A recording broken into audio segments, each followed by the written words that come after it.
Disabled lawyer and proud life at the temple because that isn't where we are. These events are a much bigger campaign where we be putting the spotlight on disabled lawyers across the legal sector.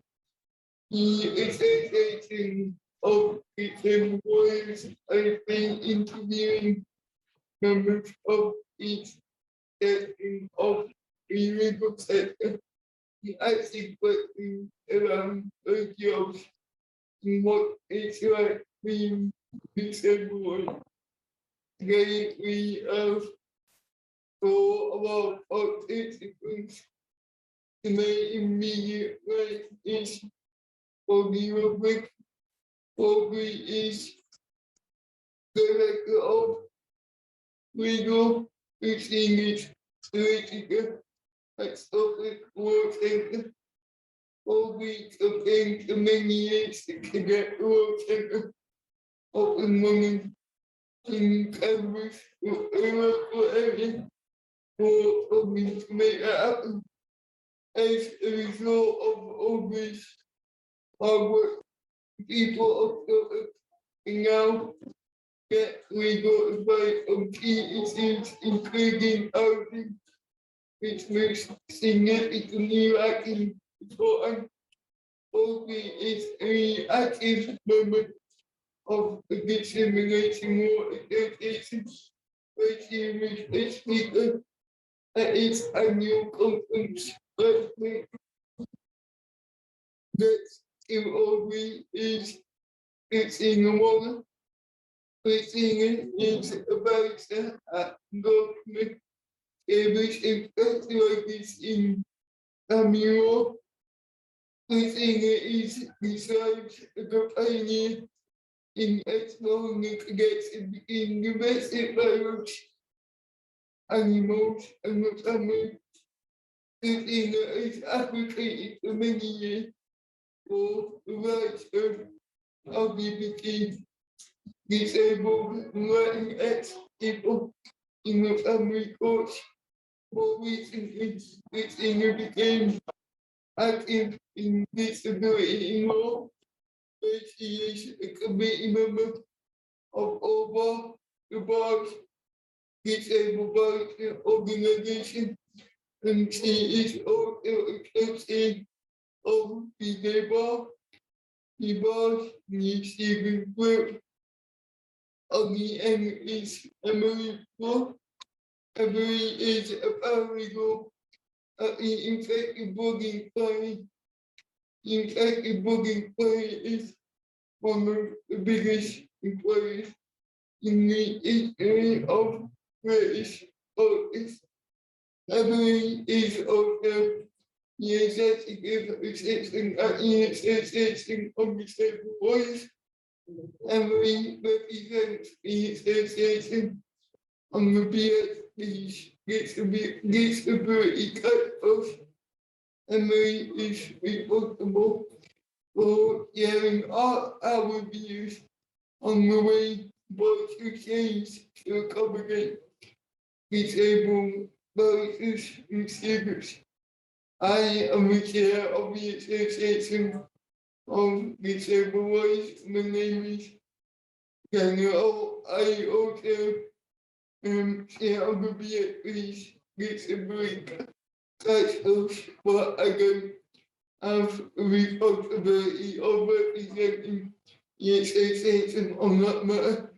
I also sit on OBA and work with the BSP, SRA, and the legal services both to make sure the legal profession is as inclusive as possible.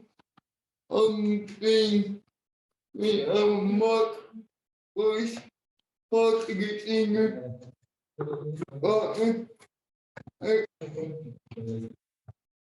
and we always open and is leader of his education team. Mark is also a pioneer in the sector, and he is often described as originating education law.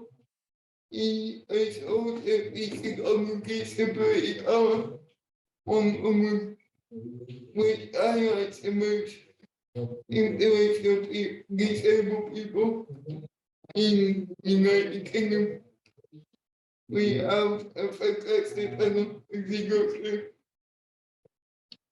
Each panel member is or will be interviewed as part of our campaign, and one thing that always comes out in our interview is each person has a different way of understanding what it means to be disabled.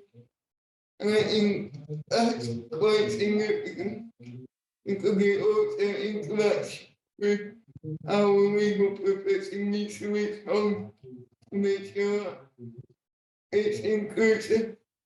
To kick off, I would like to ask a broad question of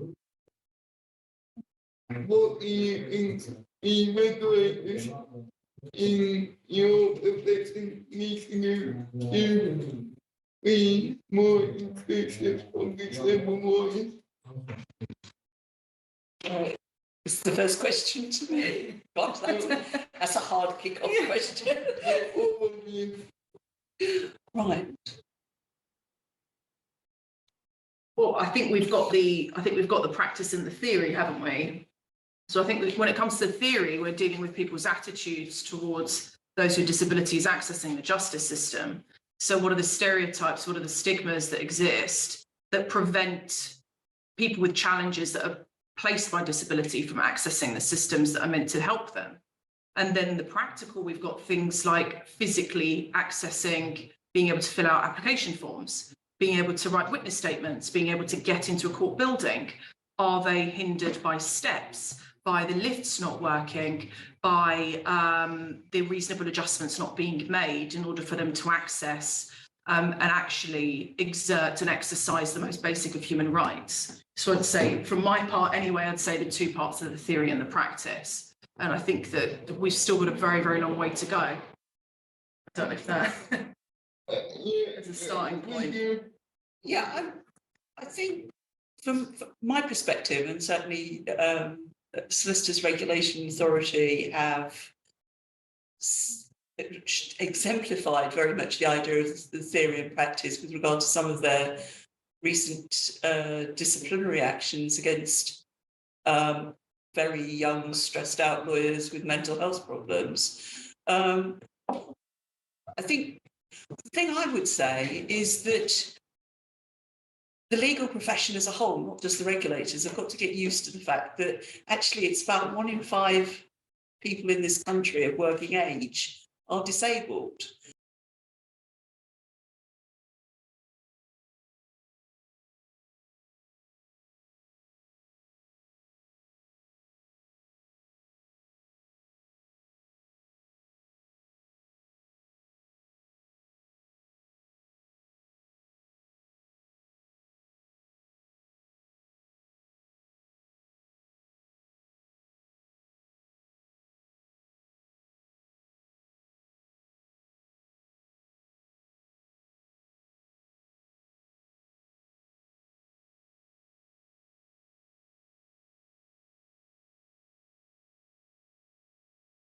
Is that disability is always the, it's the sort of thing you don't really talk about. It's the thing you try not to talk about in interviews. It's the sort of thing and all the rest of it. And it just sort of perpetuates throughout your career. I mean, I don't think lawyers do themselves any favours. We're all supposed to be sort of superhuman, sort of work all hours, all the rest of it. Whether it's the big corporate firms or the legal aid lawyers like me, we do tend to overrate overworking. And so we buy into the mythology about lawyers ourselves. So, I think there's a mindset of not just of everybody in the profession, and I think the regulators are just a part of that. Working practically one of the areas that keep coming up in discussions around the issue that disabled lawyers face. There was a piece of research that came out in 2019 explored the issues in both the bar and the issues as solicitors in both professions. Working practices were one of the key issues.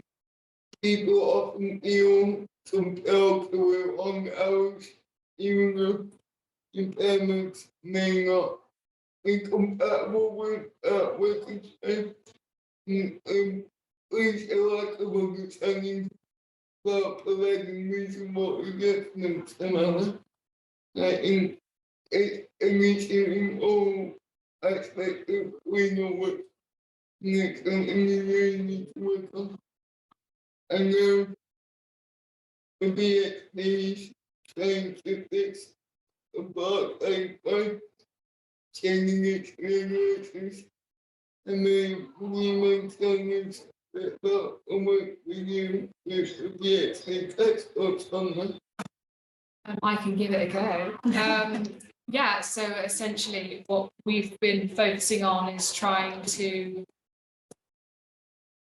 really stress the point, first of all, that reasonable adjustments are essential and they're important, and they're not advantages, and essentially they are fundamental requirements for people who have impairments or disabilities in order for them to partake in the same career that someone who doesn't have disabilities can do.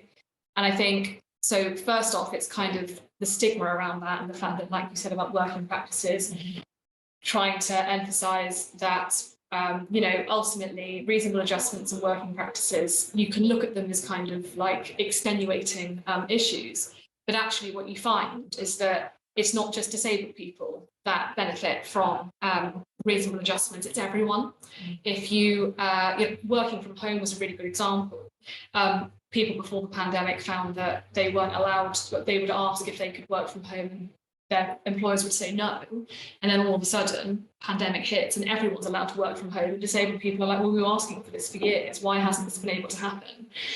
So just as kind of a preset to the reason why reasonable adjustments were raised in the first place, that the stigma was one of them. And the second one really was just emphasising to the BSB the fact that a lot of reasonable adjustments that are kind of put in place either tend to get ignored or aren't taken seriously enough. So, for example, I think it's a ridiculous stat, like 80% of courts, criminal courts, aren't accessible to wheelchair users, which essentially means that you're cutting out, like, I think 11% of the population are disabled. So really, in real terms, 11% of barristers, if you take a cut demographic, should also be disabled, and yet we're not seeing these people. And is it because they can't access the court, So ultimately, that was kind of the main premise. And then with the BSB, what we've essentially done is shown them, given them recommendations for the steps that they need to take in their codes of practice and the adaptations that they need to make in relation to their regulations to ensure that people, one, are getting the reasonable adjustments that they need, and that two, chambers in particular are more than encouraged, but actually almost obliged to do more than the bare minimum in relation to someone's access requirements or reasonable adjustment requirements. And it's they've taken our points on board, and they're now using those, aren't they, Dan, to create a new, I don't know what you call it. Actually, amending to strengthen the obligations on the profession to provide reasonable adjustment and other areas such as outreach and monitoring, getting to how much support is needed. But if you can hear me, it's the first time I'm an online speaker in the Open.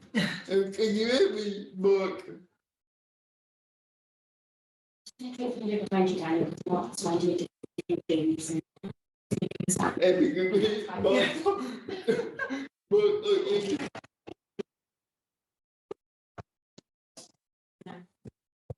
Mark, can you hear me now?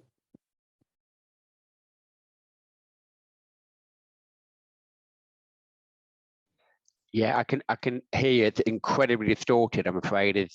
So I'm getting bits and bobs, but not everybody that's speaking I can pick up, I'm afraid. So I've just been suggested. Apologies for not being there in person. I think if you put any question you got from me in the chat, I can make sure I'm answering the question you want me to answer. Otherwise, it may be a little bit of guesswork. Apologies for that. No problem. We were just talking about working practices and implementing reasonable adjustments. And very kindly told us about what a BXB are doing at the moment. Could you tell us a bit about your experience as a partner and what you've seen around changing working practices for disabled career seekers? Thank you. So I think the question is about reasonable adjustments and my experience in law firms around that. I suppose a couple of points jump to mind. One is I completely agree with what one of the panelists has already said, that I think the recent pandemic had moved things forward very substantially in terms of flexibility than more open-minded and creative approaches to working practices. And it's a shame that it's taken a global pandemic to bring that to move that forward through the gears in the way it has. But you know, you take wins where you can get them, I suppose. I think the big challenge at the moment is, in a sense, those who could most benefit from reasonable adjustments have had a sweet spot in the last couple of years. That's not to make light of the very real challenges that the pandemic has brought in other areas, but in terms of the flexibility of working at home, etc., which I know is important to many, that has been a real move forward. The challenge, I think, at this point is trying to embed those adjustments, trying to embed that mindset to make sure that we don't start to go backwards again. And I think there are signs in the solicitor's profession of different approaches. I think in some law firms there is a recognition that lots of benefit has come from a more open-minded approach to reasonable adjustments. They may not necessarily be labelled reasonable adjustments always, but nonetheless they are.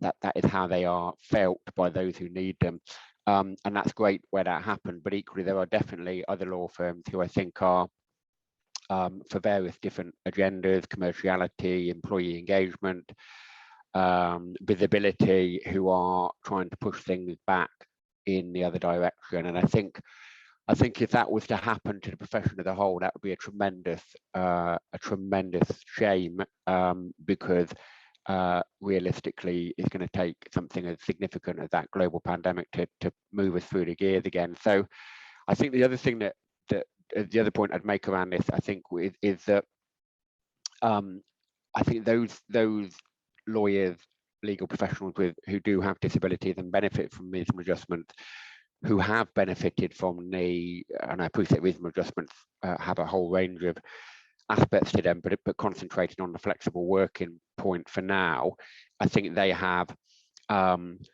themselves adjusted to that way of living. They have started to perhaps, I think in many cases, have their performance and their contribution enhanced, and their engagement with their employer organisation enhanced. And I think it's absolutely imperative for individual employers and the profession as a whole to build on that and to make sure that those individuals continue to contribute.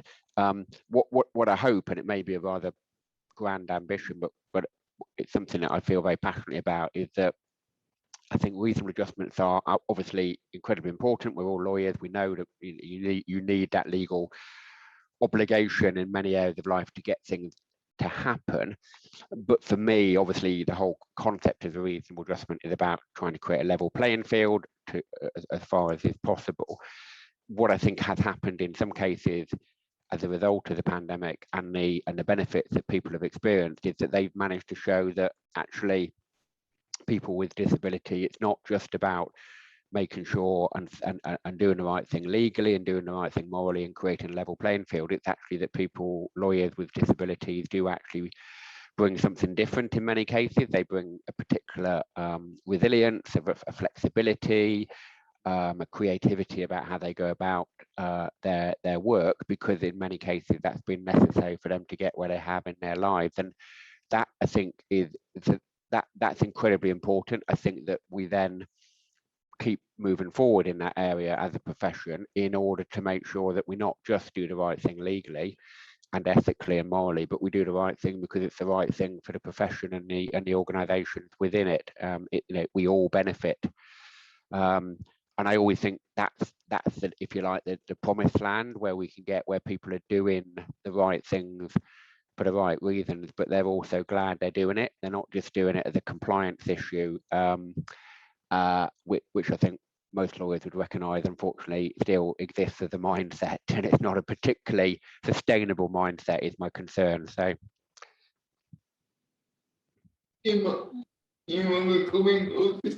Yeah, obviously, as a discrimination lawyer, reasonable adjustments is something that is close to my heart. A couple of points. One, unlike some others, I'm not very keen at this approach of seeing reasonable adjustments as being, something that is broader than for disabled people. This sort of, let's all just call it flexible working and the rest of it. I think there is something specifically unique about disability-related reasonable adjustments, and I think it would be to the detriment of disabled people if the lines are blurred. And I know that from a case in which a client of mine was refused her disability-related reasonable adjustments because they were treating them as flexible working issues, and they turned them down on business need. The reality of the situation is that we need to ensure that employers are educated about the legal requirements to do disability-related reasonable adjustments, and the duty is much greater than the flexibility we might offer other groups just because it would be nice to give them flexibility. The second point is about courts and the court system. One of the things I'm not happy about is the ability of the courts, the blanket exception that the court's judicial functions have from claims in the Equality Act. I do think, having experienced problems myself as a deaf person, with hearing loops not working and similar, that the courts use the fact that the judicial function is exempt from the Equality Act as a way of not caring enough about the inaccessibility of their buildings. And it's not just about, getting into the buildings. I mean, I don't mean to be disrespectful with people who've got mobility issues, but quite frankly, you look at the way that they deal with people with severe mental health problems who've got capacity and therefore assumed that they can cope with stuff that really they shouldn't be required to cope with, is quite shocking. And so, quite radically, I would be starting to look at, some ways that the Equal Treatment Bench Book actually had some teeth rather than being a nice to do. I've actually got into a position in some of my cases where a lot of the people in the cases are disabled. I actually was in a case in Norwich in which my client was sacked from a disability charity. So my client was disabled, the respondents were all disabled, the witnesses were all disabled, I was disabled, only the judge wasn't. And so sorting out the final hearing was quite interesting in terms of the logistics of the reasonable adjustments. But that's actually a really positive thing. That's the reality of the future as we see more disabled people in the community playing positive roles. So, you know, I would certainly a lot more education on reasonable adjustments. And as I say, I think the courts are let off the hook too easily with regard to their inaccessibility in the broadest sense. You know, the fact that I can't get the magistrates clerks or the security people or anybody else in the building to take responsibility for a hearing loop is not acceptable. You know, it's just, you know, those are the sorts of things that are just basic. We've obviously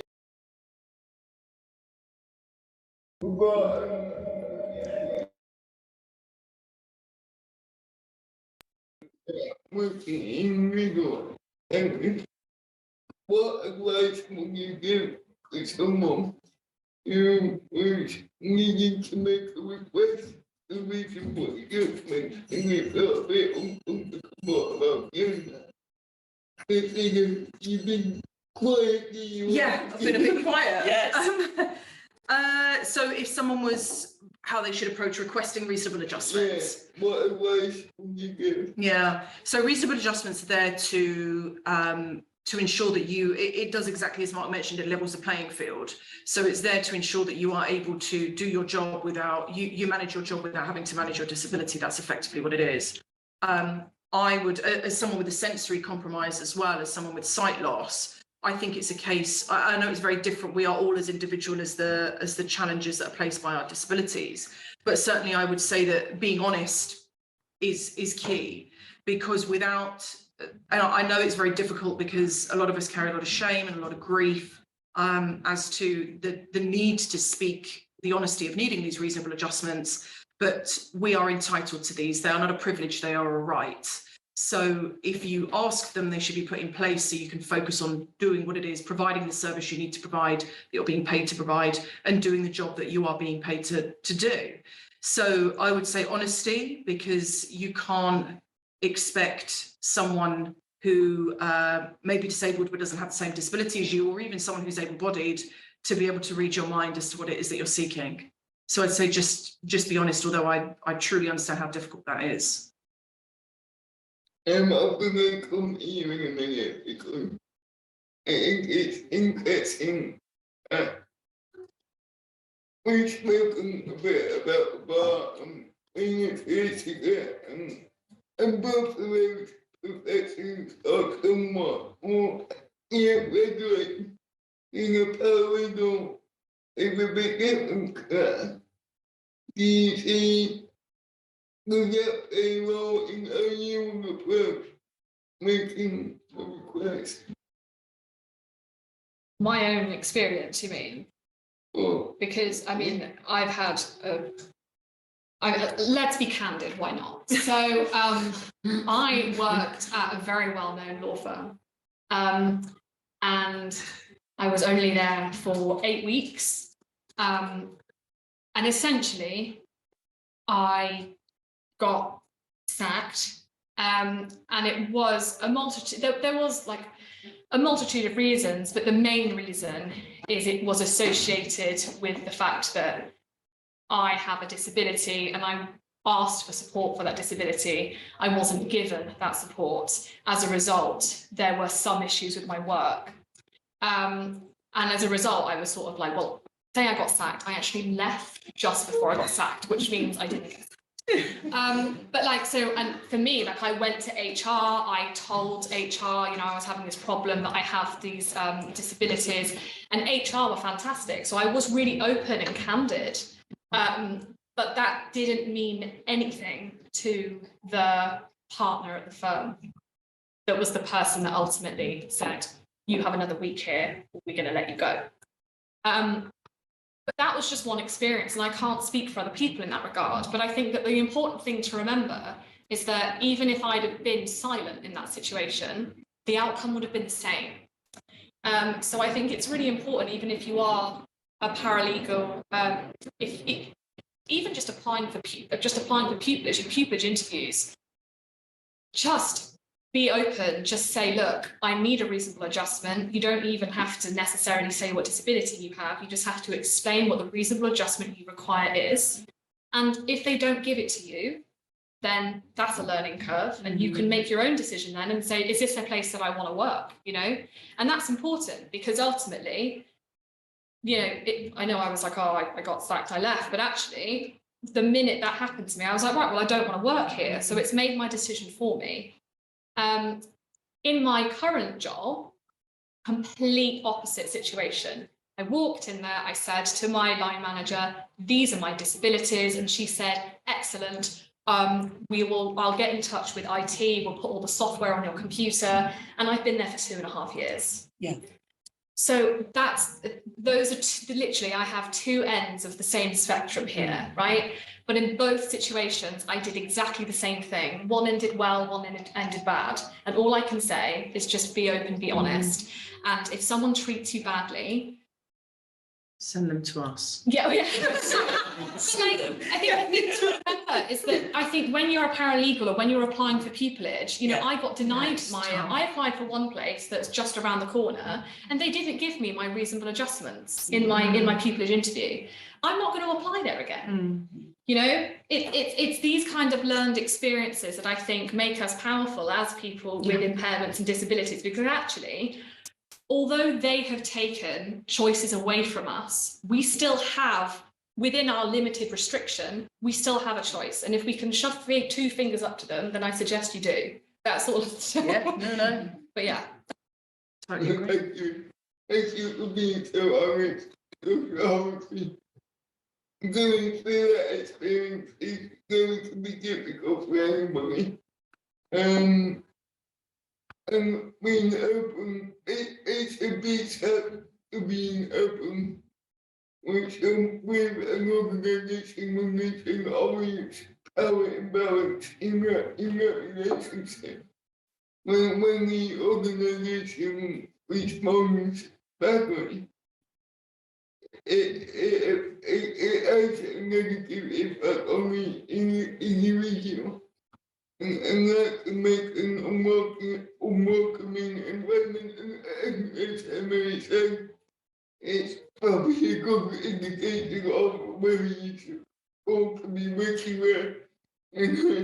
And Mark, are you able to give your thoughts on how people should approach requesting reasonable adjustment? Yeah, so the question I've got, I'm hoping this is the right question to be answered. I've got a question about is there a gap in approach between a solicitor's firms and a bar? Difficult to comment because I obviously only know the solicitor profession and not so much the bar, but picking up on the point that Emily made, which I think is a really, really well made point.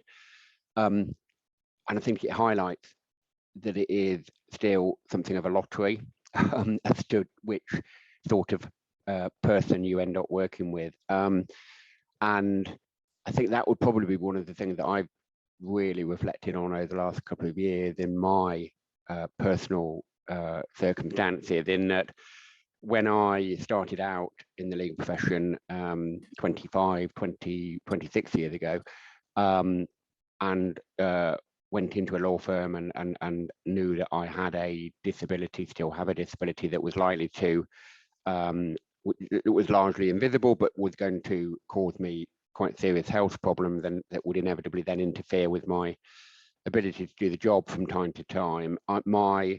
With huge reluctance, I knew that I had to share it with some people because otherwise it was all going to get a bit messy. But I was very, very, very selective about who I shared it with, and I got very lucky.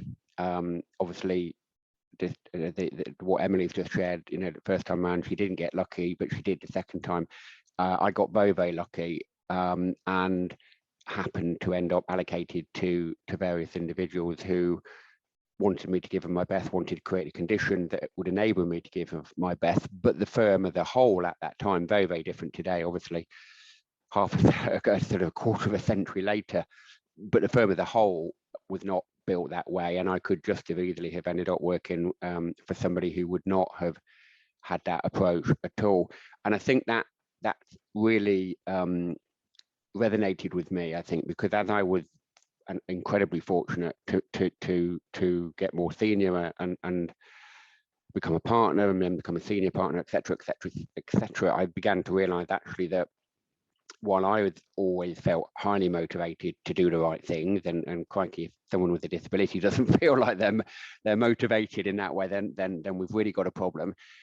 The key is that for people to within law firms to not accept that there will be an element of lottery, that you do have to rely in life. You have to rely on good people doing the right things, but it has to be built in systemically into the organisation of a law firm to make sure that there is less of a lottery, and that requires the leaders of those law firms to lead authentically in this area around disability and other aspects of D&I. And by authentically, I mean not tick box, not compliance, not doing it because they know it's high profile at the moment and they'd rather be seen the right side of the narrative, but actually doing it because they want the outcomes, they want the benefits that will come from that for the individuals concerned. But as I said earlier, more than that, also about the benefits for the organisation as a whole. And they concentrate not just on making the right individual decisions where those decisions arise to be made, but they concentrate on creating the systems and the procedures and the processes that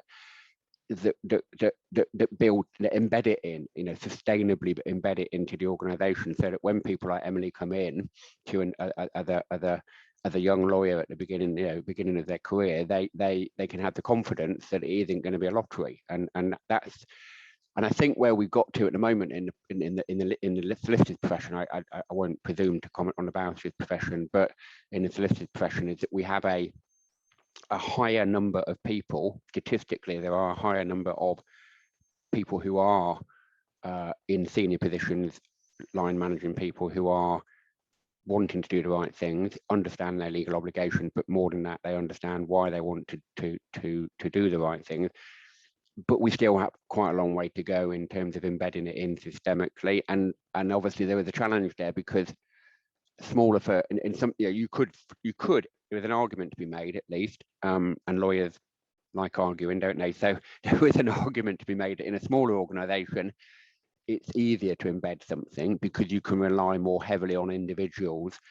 But I think that doesn't necessarily follow, because there's resource implications of being a smaller entity. Similarly, at the other end, very big law firms, it is you absolutely cannot rely on individual behaviours. You have to systematise it, and then that the scaling up, if you like, of making sure that reasonable adjustments and understanding and fairness and equality and all of these things are embedded in to remove that lottery is a very big piece of work, and it's very easy, I think, to make mistakes as well, and I think we've all got to recognise that mistakes will be made, but if we're moving in the right direction overall, and not, as I highlighted, the risk earlier of potentially beginning to go backwards, not even holding the line, but potentially even going backwards, then at least we're moving in the right direction. So I think it's fascinating to hear Emily's story, because with that a dramatic contrast between two experiences in relatively short order, and I think I think I really admire what's just been said about setting it out openly and transparently, and knowing what you're entitled to, and then voting with your feet if people do not behave responsibly and appropriately.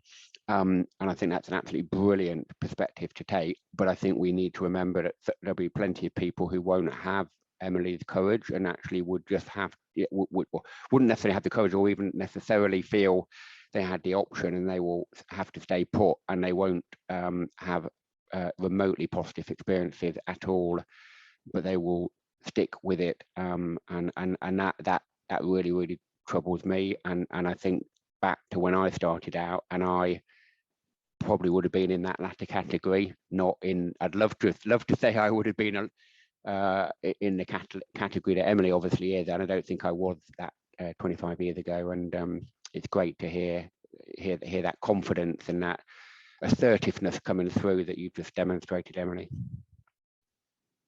I encourage disabled people. I think we probably all agree that it's having to battle constantly to get what we need to be able to have equal access to our working environment and also the environment as a whole. I think that young impact on working actually being an obligation that it's almost, it needs to be things applying more because it will also be applied equally.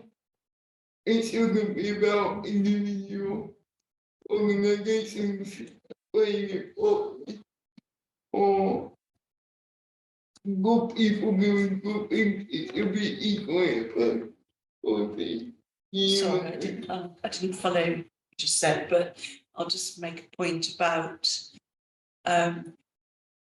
some of the discussions, particularly around the being open about reasonable adjustments, rather assume that people are aware not only of their legal rights, but also self-identify as disabled. And actually, in my experience in my work, but also my own experience, I think the biggest challenge was the period where I was just ill, and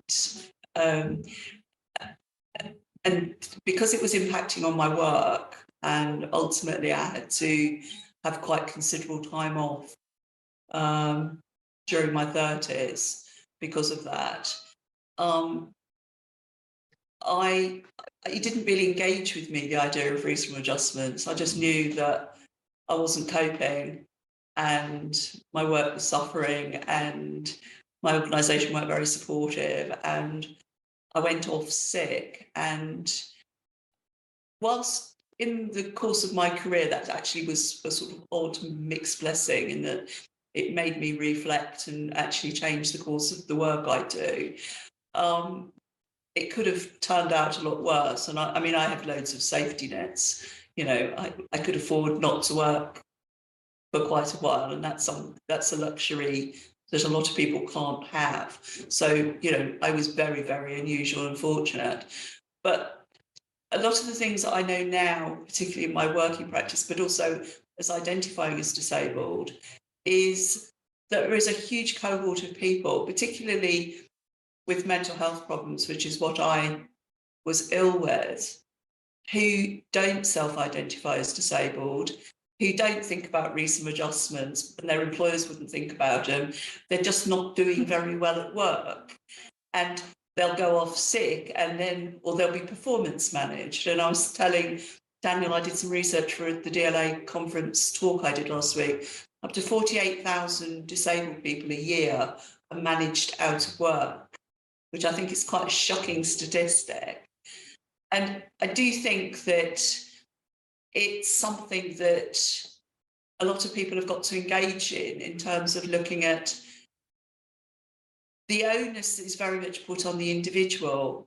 It's actually relatively easy to sack somebody for incapability or conduct at work, relatively. And it's quite difficult to prove that it relates to your disability. A lot of the onus is put on the individual to have to take these actions.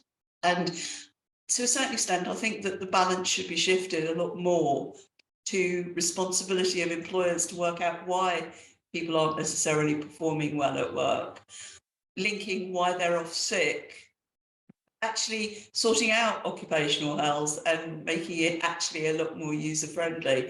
There's quite a lot of practical things that can be done. But I do think there's actually an onus on people like us who identify as disabled, is to actually recognise the other people who are in the same boat as us, but don't have the understanding and the journey and the self-confidence to be able to say these things out loud. You know, as I say, a lot of the clients I see are usually facing dismissal because of incapacity or poor performance at work. And it's at that point you then hear about the health problems, and they don't, you know, they may have come in not even realizing that they might even be discriminated against. And I think that's the gap that's missing for a lot of people. We are very fortunate relatively in the community, and we have to recognise that, but we have to recognise there are a lot of people out there who don't have that understanding and that confidence and all of the other social safety nets that we've got. And I'm not saying these, we have, people in this room will have problems, but, you know, generally speaking, people who are going to be lawyers or are lawyers have usually got some understanding of the law around these sorts of things. So, yeah, I think there's loads to be done to improve things for people who fit the definition of disability in the Equality Act a lot better. And I mean, it's really interesting because my deafness has been gradual. And so it's quite weird because the deaf community is a community I don't feel any kind of affinity to, because they do things like sign language and stuff like that that people like me can't do. And you know, and so it's like, it's almost like I can't be part of the club. I get the problems, but I don't get to join the club. And there's a lot of people in that same boat. I'd like to be able to do sign language. It's cool. But I think that's where community comes in, though, because I can absolutely relate to you. So I have Stargardt's, which causes sight loss. So it's progressive, and I'll eventually be left with very, very little sight. My brother has the same condition. He's a lot more advanced than I am. And my sight, as I said, it's progressive. So degenerative and progressive conditions come with a guarantee. It's not a great guarantee, but it's a guarantee nonetheless. This is going one way. So I can very much relate to what you've said. Yeah. And although, for instance, Dan and I may have very different challenges, there's very much common ground. Like, we both agree that stairs are the enemy. So for me, unless the stairs have quite bright nosing on them, I can find them very difficult. But I think what the able-bodied community maybe doesn't understand is that what could be a reasonable adjustment for one could be a reasonable adjustment for many. Yeah. So the argument and the example that I've given, for instance, are inputting numbers into a keypad. That is long gone for me now. There's no way I can do that, but without getting my phone out and zooming in and expanding and figuring out the numbers. But at the same time, I know for someone who maybe is an amputee, has arthritis, it could be a similar story for them. And the same principle, as I know Dan and I have had very in-depth discussions about, stairs would assist with having ramps, effective lifts, making sure that everything is properly signposted, could help someone who has chronic fatigue, individuals that are pregnant, arthritis, and again, someone with sight loss and wheelchair users and walking age users. So I think there's so much more that brings us together than sets us apart. And that's something that I think is what makes reasonable adjustments appear to be this overwhelming, huge elephant in the room, when it doesn't have to be that way. And I think all it takes is for one of us to say, actually, I need the following, and actually I'm entitled to it. That I think then you find that other people will then start saying, actually, I have this challenge, or that might help me as well for other reasons. And so I absolutely understand your story. Yeah, I mean, the retention thing is definitely true. I mean, all the statistics show that if you employ successfully a disabled person, they will stay the longest. White able-bodied men are the worst. They stay the least amount of time in jobs. So, you know, basically, it's very good to employ disabled people because they are loyal. It is absolutely true. I mean, we've got like 20 of us in our office, and 4 of us have got access to work packages. We've got an office manager who hasn't seen the upstairs of our building herself physically because she's got cerebral palsy and she can't climb the stairs. We don't have lifts, so we get somebody when she needs to see something upstairs. We get somebody with a camera to film whatever it is she needs to do, and at the moment she, unfortunately, because of her condition, she can't use a computer. So we're putting in for another access to work package, but getting somebody else to basically type stuff up for her, and just keep trying to emphasise to her that actually it's her brain we need, not the rest of her, practice. She's really struggling with that a bit, with the idea of the psychology of, the rest of it. And we're sort of, sakes, we need you, we desperately need you, if only because you're the only one who knows how to do legal aid billing, and that's our income basically. So, and I think that's something that it was great because we got a paralegal in who's also got cerebral palsy, and she was so delighted. There's another colleague who got cerebral palsy, and they've sort of joined. It's like, we got her, and she's really, really good because Sophie's got cerebral palsy, and so there is a sort of sense of, in practice, we've got the coolest staff because we'll work out how they can work, basically. And, in practice, I think that's the attitude to adopt. It's not, oh God, they're really hard, they're really difficult. Believe me, access to work is a nightmare. I don't know if anybody else is finding this a nightmare. Absolute nightmare. So, it's just a bureaucratic nightmare, my colleague put in for a new access to work application in November, and it's just been decided, which is getting indigestion just thinking about it. It's just like I'm having palpitations just thinking about the DWP. Just apart from access to work, there are no downsides, in my view, to employing disabled people with skills who you want to employ, because you get them in, they will stay with you. You don't have to replace them as often. And that sounds, I'm being facetious and a bit flippant, but that's the reality. And in an organisation like ours, which pays terribly, and we do legal aid work, which is really hard work, and it's not very fashionable, we need good staff, basically. And so, that's the impetus. And, and if you get a reputation for being a good employer, then people will come. And and those are, whether you're Clifford Chance or Suffolk Law Centre, the truth is that's the reality. And I think it costs, so on average, it costs £30,000 to replace a member of staff in terms of employing and training up a new member of staff. So that £30,000 could pay for a lot of reasonable adjustments. Yeah, it could do. So I always get excited when I see another lawyer with cerebral palsy. And I think I want to come with you. I love you.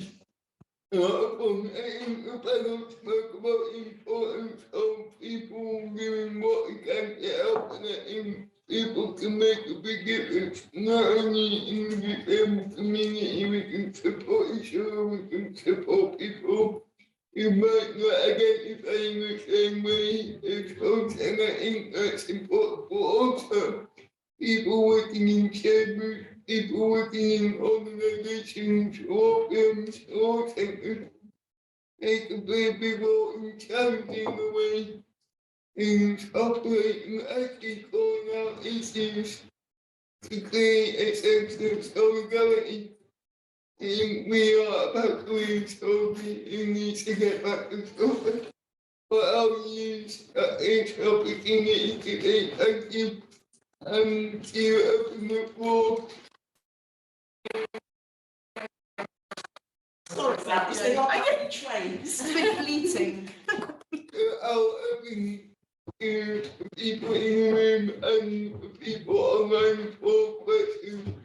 Has anybody got any questions? What do you feel is the biggest challenge you have to overcome being disabled? Apart from, or because of? No, what's the biggest challenge that you think you've overcome? Through, was it through being Disabled in work? Being disabled in work? Do you want to take that one, Dan? Yeah, and then You take that one, Dan, yeah. For me, and it's not one thing. It's about keep you thinking over and over again, having to keep the same fighting the same battles over and over again. In some ways, it makes it easier because you're repeating yourself constantly when whoever you're talking to about inclusivity. the same problems pop up. So it's about keeping on going, even though you probably get a bit worn down, yeah, over time. That's me, Christina. I think for me, the toughest thing has been dealing with people's ignorance. So it's, I will speak about disability and I will speak about the challenges and actually the wonderful, amazing people that I've met along the way, until forever. But it's when you get people who are not wanting to learn, who do not believe that they need to learn, who are not interested and are in fact hostile towards that makes me angry. And I save that kind of anger for only certain things in my life. That makes me very, very angry, because we all have something to learn from each other, from each other's life experiences, our stories. And I've encountered just sheer, absolute, unashamed, unapologetic ignorance, and I can't help those people. And to be honest, I'm not interested in helping those people. And I think that it's fortunate that they've been so open with their hostility and their ignorance, because it shows me that I don't want to associate with them. It's not always our responsibility to educate you. No, absolutely not. My biggest challenge in respects to work, obviously aside from kind of half getting sacked, half not getting thank you.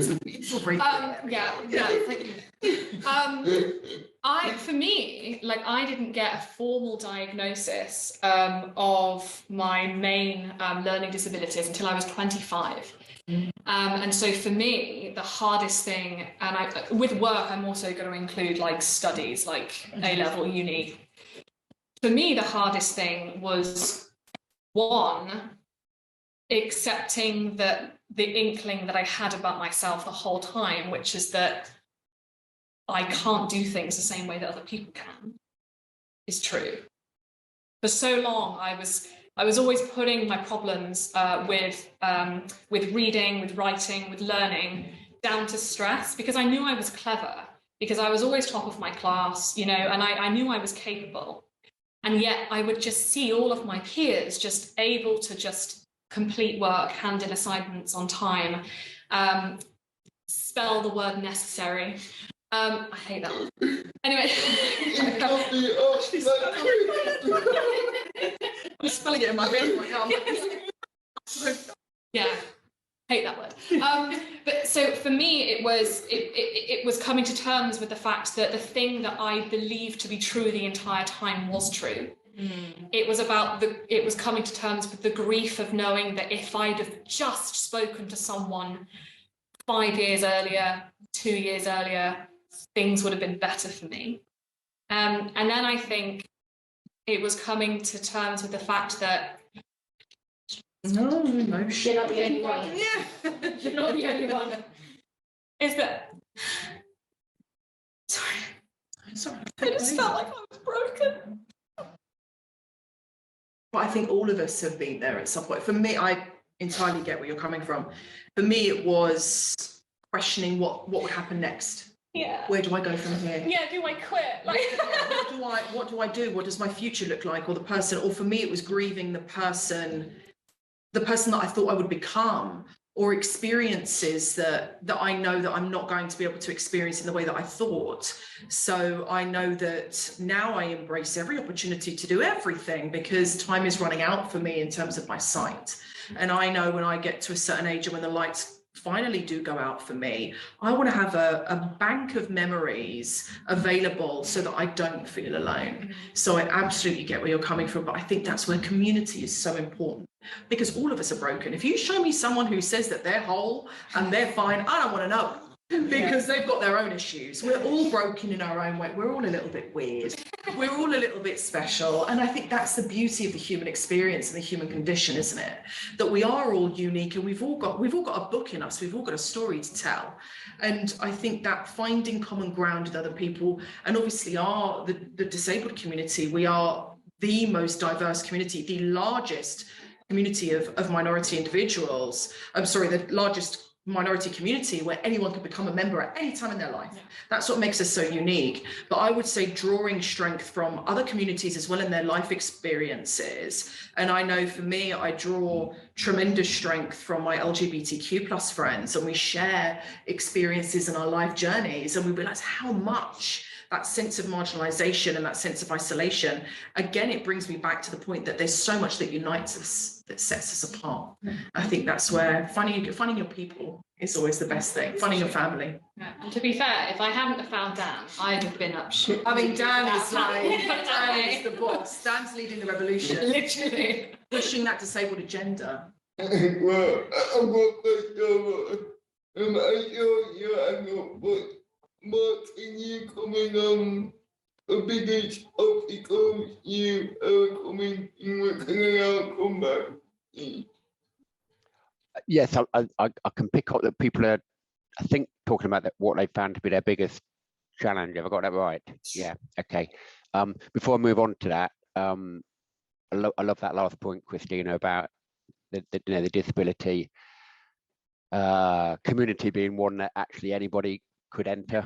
If they're not in it already, they might enter it. I think that's a really, really fascinating way to think about it, actually. But yeah, so in terms of crikey, my biggest challenge, I think probably my biggest challenge, I think probably professionally in relation to my disability, my medical condition, has been pacing myself. So if I just unpack that a little bit, as I think somebody said earlier in the event, the legal profession, both solicitors and barristers, are full of very brilliant, very driven, very hardworking people. It is notoriously competitive. And I think most people who know that they want to get into that career, or indeed are in that career, know that, and they know that very well. So when I started out, I knew that there was a little bit of, and I'm exaggerating for effect, of course, but not that much, that there was a little bit of, survival of the fittest that was going to go on.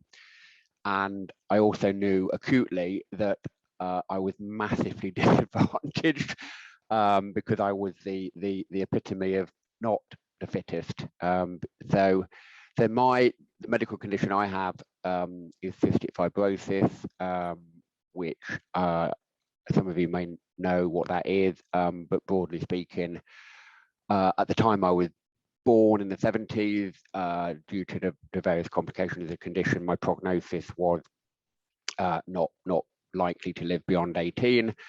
So even starting a career in the legal profession was a bit of a shock. I wasn't quite expecting to get that far. And the reason I mention that is because as I went into the profession, I found myself starting to quite prudently, actually, trying to almost self-edit in terms of my ambition and what I thought I could achieve, because I knew that the nature of my medical condition was that it was progressive, it was likely to become more and more intrusive, and that would be highly disruptive to my work and consequently to my career progression. And I also knew, and I think this was the really, really challenging bit, that the nature, that my inherent vulnerability to the need to be hospitalized for periods of time was at its most likely to happen when I work too hard, which is a really, really crap position to be in as a lawyer, where you know that if you do exactly the behaviours that are likely to help you get on, that is likely to cost you dearly and actually set you back. So my biggest challenge really was trying to give as much as I could to progress and contribute in the way I wanted to, but know that I also needed to not overreach and stay the long game. I wanted to make a contribution over the long game. And I remember when I started out having a discussion with my wife, still my wife today, remarkably, given what she's had to put up with, but I thought I'll do it for a couple of years. I'll be a solicitor for a couple of years, and then I think probably I'm going to have to bow out, and I'll stay remotely involved in the law, but I won't be a solicitor. And then I got in, near that point in my career, and so actually now I've got more to give, and it's so far so good.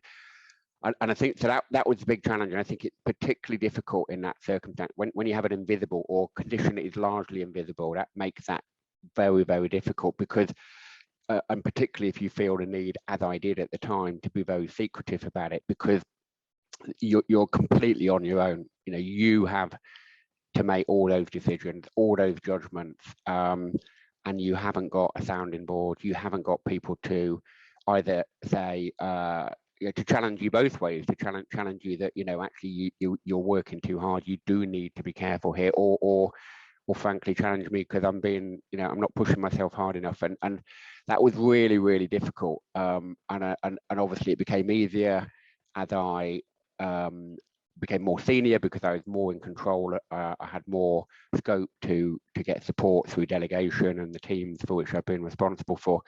But that psychology element, yes, the physical elements of the condition have been immensely challenging at times and life-threatening as well on several occasions. But the psychology of the long haul, I think, is probably the biggest challenge. And I don't think you can underestimate how tough that is for people. And I often you know think, you know, it's my personal view. I don't know whether it's necessarily empirically backed up, but I always think that where people have a chronic condition, and of course very many disabilities are, in fact, if you look at the definition under the Equality Act with its more than a year criteria, it's almost saying it has to be chronic in order for it to be a disability. But for me, there's a whole different world of support and interaction and psychology around having an acute difficulty compared to having a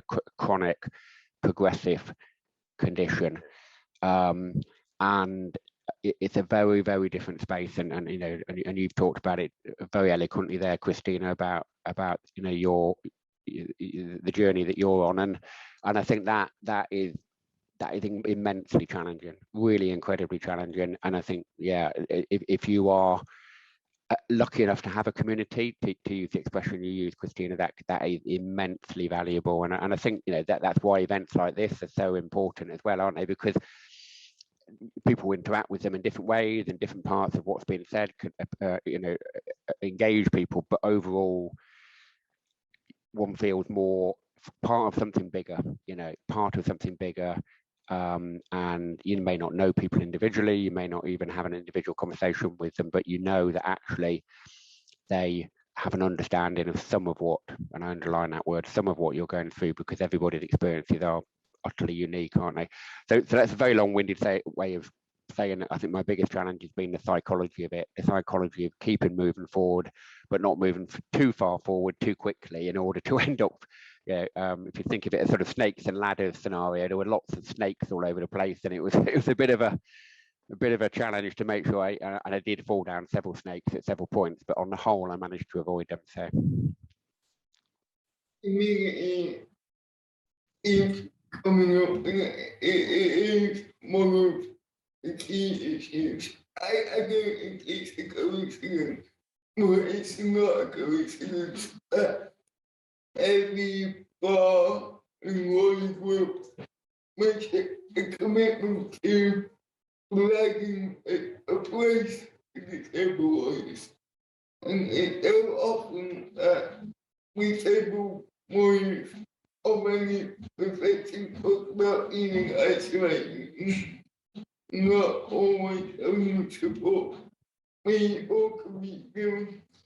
And with visibility is what I think every group makes that commitment, whether it be the Association of Disabled Lawyers or bar, BJ Bar, and the lawyers with disabilities division works on that as well.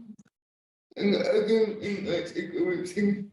I think it's often people who work around law to do what they can to help it outwards. Because you've heard about how difficult it is to basically manage whatever impairment we are managing, because that's what we have to do. And then we have to navigate in inaccessible outside environment, which again isn't uncomfortable. And then on top of that, we have to deal with inaccessible clubs. And then on top of that, you have to deal with inaccessible working practices. It's levels before you even get to work. So I will urge regulators, chambers, law firms, people working in the role as people to do everything they can to contribute to the battle against inaccessible workplaces, challenging negative attitudes around disabled people because somebody still happens, and to be able to stand up and say we want our professions to be inclusive and we're going to make that happen. You have a question, would you like? Thank you. I think anyone who's gone through the pupillage process knows that it is the realistic embodiment of the Hunger Games. And obviously, when you're applying for pupillages with the intention of getting tenancy, and so chambers approach it as a financial investment in a person. Given how competitive it is and the limited resources that specifically the pupillages I applied to with criminal that exist, how do you go about persuading them that in this survival of the fittest, where you are naturally handicapped, that the investment in you is worth it? Because in a pupillage interview, it's very difficult to demonstrate that actually I might not be able to work for as long as someone else. I might not be able to trek around the country to the different courts and pick up returns cases at a drop of a hat like other people can. But I know that the work that I will produce for you will be of the highest quality. How on earth do you demonstrate that to them in the pupillage process? Can I? Oh, no. No. So I didn't do a pupillage, I did a training contract. I qualified as a solicitor and then cross-qualified. But certainly I agree with you that chambers are really looking for two things in potential pupils. They're looking for brand management and commercial awareness. That's, I think, the new generation of barrister that's being sought. They want you to be acutely aware of the market that you are, the demographic that you're targeting. So if you are going to practice crime, are you going to specialise in certain types of cases? And where are those clients going to come from? Where are those solicitors? Where are you going to source those solicitors? What I would say to you is you have community and you have life experience that many other people don't have. And one of the greatest fears I had when I first got my diagnosis was my income stream going to be compromised? And I like to think that I'm quite savvy when it comes to commercial awareness and brand management. And I have been stunned as to the increase in cases I've had where parents, being a family practitioner, although my background is in crime, parents that deliberately seek me out because they have autistic children with ADHD. They have, I had a case that was involving a child who was a wheelchair user. I can't speak to those experiences because I haven't lived those, but the frustrations, the bureaucracy, the challenges in terms of being a disabled person, those I can speak to. And I know that my counterparts cannot. And that is something that you offer that other candidates do not. And I think that is where you need to focus: brand management and commercial awareness. Reach out to your communities, reach out to legal advice centres that specialise in assisting those with disabilities. If that's the area of law that you're planning on going into, have a look at what legal advice centres and CABs help. Are there departments within them that help those with disabilities to access the legal system? That's life experience that you can speak to, that someone who's able-bodied or has never encountered disability can't. That's where your selling point is. That's where you really will get to shine in pupillage interviews, by showing off your awareness of what's happening in the market. Hope that helps. It's amazing. I think to go step by step, the first step is to make sure you have an equal footing by reflecting whatever adjustments you need. And we've spoken about how to achieve getting them. The second step is believing in what you can offer. Now, I'm very recently out of pupillage. I start my pupillage in about 6 weeks, and I am familiar with recent experience of going through all that. I always believe I will get people, and there is a way I was probably not to believe that, and I do believe it, and not, it's all based on evidence, CV worry, believing yourself and what you can offer, which English spoke about, things you can work on. I would say you can also focus on your problem-solving capabilities. Disabled people make remarkable problem solvers because you're solving problems of every minute of every day. And also, you don't need me to explain you. And then other things like being able to understand different kinds of people. It's a people's job. And understanding people is key to the role. You can bring that. But it comes down to confidence, because when you believe it, you can, it's like all people can believe in you as well. And obviously, as any candidate will have to do, it's about being able to identify weaknesses in your application. I know it's not about disability, but every application has a weakness. If you've been successful, unsuccessful this year, go back and see where your application could be a bit on. One of my biggest weaknesses was spoke English. I wasn't bilingual, and many of my counterparts are. And that's a good one. So I went and learned sign language. I want to I could learn any language, but confidence in making a believer. I know it's not easy to do. What believing, I mean, you already got to that point, so you have something to stop and believing that. And then can you add that? I have no notes. All the things I was going to say have been said. So there you go. So, That's all right. so because it's the public question, I'll keep it out. Have we got any questions online? As of yet. Okay, I have a question.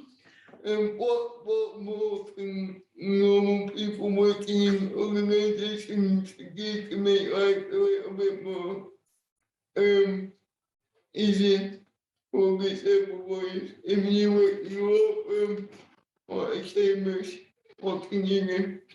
Or if you work for a regulator? What can they do? What can able-bodied people do? Two things. I think just be kind. Just be kind. It costs nothing and it means the world. And I think that we never know how much or what struggles other people are going through. And being kind really could change that person. Just maybe the pattern of their thoughts or whatever it may be. It just being kind is, I don't think we value how much it means to just be kind. And I think the other thing is let disabled people have their dignity. Don't speak to us like we're children. Don't speak to us like we're hard of hearing. That's not the only disability that exists. But I find that when I've said that I'm partially sighted, people seem to speak very loudly or very slowly. I don't know whether or not I've ever said the wrong thing, but also people seem to be shouting at me. Just give us our dignity because we deserve it and we're entitled to it. So those are, I think that's generally everybody, not just within the legal profession. I would probably say just be open-minded and educate yourself. Because, the thing is the person that knows the most about their disability is the disabled person. And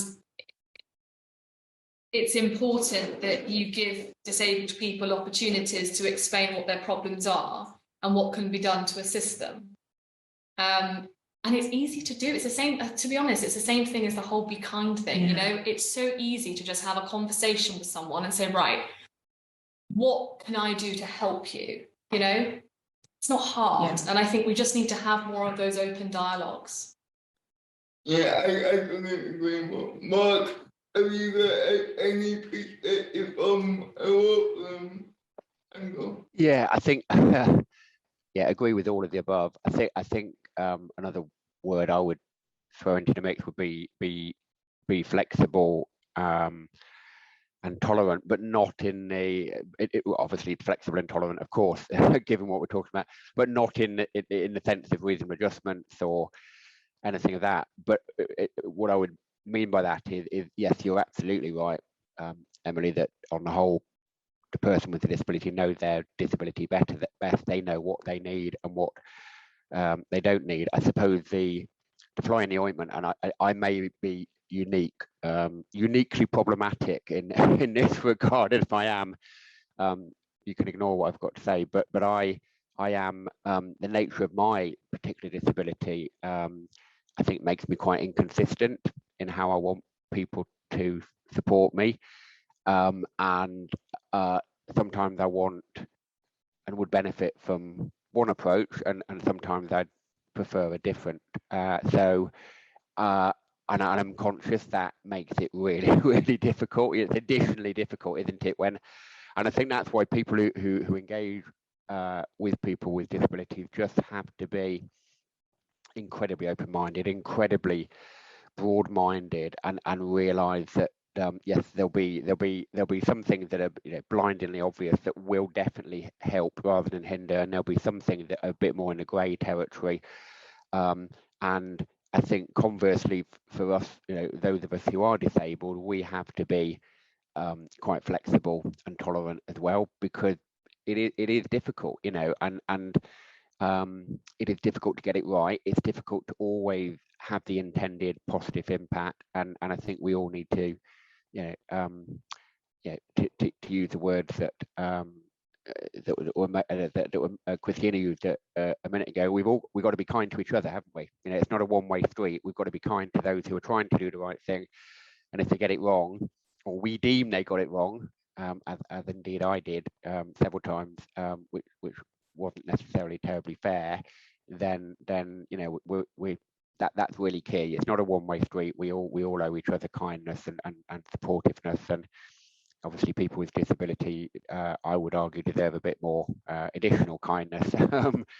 But yeah, it isn't straightforward. These issues are definitely not straightforward, and it's that, I'm involved at my firm in a sort of observing capacity with our D&I committee, which is a very, very broad church of people and different D&I communities, and a very, very wide range of lawyers and support staff and different levels of seniority, and it is very, some of these areas are incredibly complicated and very, very complex, and the solutions are not straightforward, they're not easy, and they're not always consistent. So that's why I think that flexibility is incredibly important in a different sense to the way we've used it earlier in the conversation tonight. For me, people can make a big difference because I am a radical at heart, and I think when things aren't right, it's usually because not enough people are speaking out loud. So if you want, it would be helpful if you challenge policy working practices in your organization. You can challenge policies, you can challenge management, you can challenge your regulators, you can challenge the regulations. And when everybody challenges, is inaccessible issues, and I think it will become untenable for it to continue. So I would urge everyone to speak up. We have one question which will be a final question, and then we can answer it. Chair Burton, who is the chair of Lawyers with Disabilities Division, a fantastic group of lawyers who have made a big difference to people pursuing or are in a career in law firms or solicitors or trying to get into that. Jane and Mark is also part of the LBG. Jane as a panel. The illegally disabled report has made a difference in 2019 report. I will answer with yes, unequivocally. I was part of the research which to simplify a survey of people at the bar and solicitors and ask them questions about their experiences. The report was invaluable in that it evidenced what we experience as disabled lawyers around attitudes, particularly and also working practices and difficulties in making reasonable adjustments. In the other report, I urge you to do so particularly if you work in EDI or Chambers or from organization or regulation. We as a Association of Disabled Lawyers wouldn't exist without a legally disabled report. So we're grateful for it. I'm grateful for it, and I think without that we wouldn't do what we do. How valuable that is, I'll let you decide. Without it, we wouldn't have an association. And they might not even have groups like OBA and behavior because in place and that your well of a generation of thinking. And we need to get people to set out what our problems were and how we can find solutions for that. The report remains significant. We still use it in every facet of our work, and we implement it in our campaigns. We use it to lobby regulators to explain to them what issues are and what they need to do. But we use it with Chambers law firm. It really is an invaluable piece of work. You guys, yeah. I'll agree with all of the above, Dan. But, What you said, Yeah. I agree with everything you've just said, yeah. okay. Because we needed a formal report, and in fact, I think that it's really shone a light on how things need to change. So it's given us a foundation as to how we could move forward, and we couldn't have done that without gathering information and research gathering to start off with. Because we know what we experienced. Yeah. We know that. But what was so incredible is having that collective evidence that demonstrates what we do. Mark, you're a committee member of the LBG who was part of research. Have you got anything to say on the importance of research? Yeah, so the question, I think the question is about the legally disabled report. Is that right? Yep. Yeah, great. Okay. So yeah, I think it's been an incredibly important piece of work. It feels to me, I know it's only 2019 it came out, and obviously time is warped, isn't it, by what happened in 2022. But I think it almost feels like a bit of a watershed moment, sort of before and after. Clearly, there's a massively long journey still to go on, and I think a lot of what's been said tonight is really emphasised that, which is good to hear. But in terms of consciously getting the profession to engage with it, that was a big step forward. I think one of the points that I took away from the report that was, I mean, there were many aspects of it that were sobering, of course, and it's great that there's been follow-on work coming out of it. That I know many of my colleagues on the Law Society division for disabled solicitors have really pushed forward around trying to look for things like easy wins. You know, what can, how do you take the report and its observations and its findings and actually then try and do something and trying to make that as user-friendly as possible is the key part. But I think the point that was very sobering for me was not just the difficulties that people were having in the profession, but people were having trying to get into the profession in the first place. And that is incredibly sobering, isn't it? Because if we can't, you know, it's one thing to try and get our house in order as a legal profession and make sure that we behave responsibly and indeed legally, but we've got to do much more than that. We've got to make sure that those people who want to have a career in this profession have a fair opportunity to achieve that and to enter the profession, but then not just enter it for a brief period, but to build on that and make a success of it and feel fulfilled and, you know, have success in whatever success feels, however success is important to them, which is obviously a varied thing. So I think it's been a really helpful piece of work, and I think and we've had this discussion recently at the committee, or not that recently, but relatively recently at the committee, about how I think we need to, I think, as a profession, recognise that yes, there is an enormous amount to do, but there has been some progress made over the last 3 years, coming off the back of that research.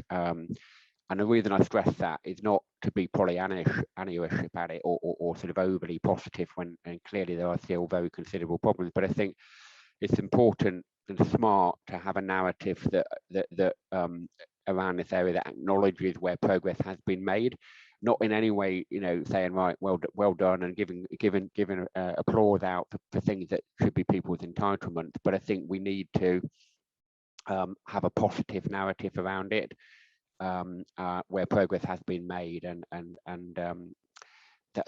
think that's the next step, if you like. That's the next step of the outcomes from that report. I mean, obviously, what would be brilliant would be to think that in, I don't know what the appropriate interval would be, but say 10 years, there's a, you know, a legally disabled part 2 that can compare and contrast and see what has actually happened, what actually has changed, hopefully to the better. But obviously we're only 3 years in, so there's a long way to go and a lot of hard work to be done if that report is going to be a celebratory one, I suppose. Obviously, we will carry on working for a better future for people in law, people who want to be in law. Right now, we will go next door and socialise. I just want to say thank you to everyone who's obviously already covered, but also to Christina, Emily, Mark, and also Makiba, Middleton, all young barristers, and particularly Emma, who's been organising and managing the online experience. To everybody at home, or wherever you are, thank you for watching. Before we go, can I just say thank you to Dan, because I know he's worked really hard and he hasn't given himself enough credit. And I know that he's knackered and I know that he's been working around the clock. So, Dan.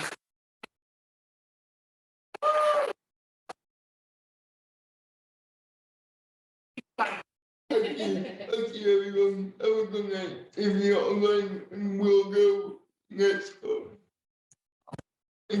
Thank you, Mark.